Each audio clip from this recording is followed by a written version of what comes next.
A sinkhole strikes again, this time putting the old Chevy phrase like a rock to the test in a big way. Surveillance video, you see that right there? That's the Corvette Museum in Kentucky. A 40-foot wide sinkhole swallows 8 vintage cars. Total mess for the museum and so much damage done. And where do they go from here, huh? Ted Corliss is with me now. He's a sinkhole attorney. There actually is one in Tampa, Florida, because Florida is a place where there's so many sinkholes going back over 50, 100 years. And welcome back here to America's Newsroom. Key question Thank you. Good here. morning. That museum in Kentucky or anyone living anywhere, say in the state of Florida, can you tell whether or not you have the possibility of being a victim of one of these sinkholes or not beforehand, Ted? Like any other scientific process, the investigation into sinkhole activity is subject to a lot of assumptions. You gather data the best you can and you draw conclusions regarding whether sinkhole activity is present at a particular site.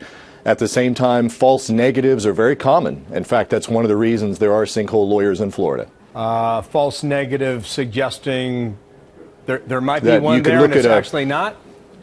Well, right. In fact, most of the investigation procedures can identify the existence of sinkhole at one location or not in another, but you could be as far as just 5 feet away and miss the sinkhole. Really? The average size of a sinkhole in the state of Florida is just a couple of feet wide. The kind of sinkhole that attacked the museum is one that was measured at approximately 40 feet. If you, in fact, had gone out another 10 feet from the edge of that hole, an engineer may very well have said there was no sinkhole activity there. And missed it entirely. Another basic question here. Before you start construction for a museum like this museum in Kentucky or even a home in Florida, I guess it's possible to detect a sinkhole there.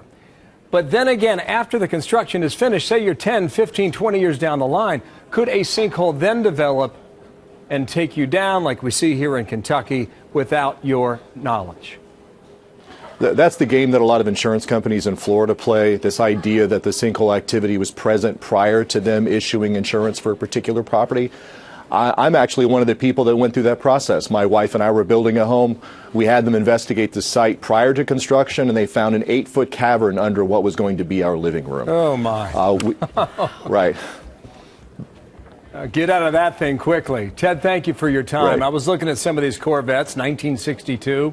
Anywhere from $60,000 to $180,000 per car. Appreciate your time. Thank you very much. My pleasure. Tampa, Florida. Thank you very much. Today.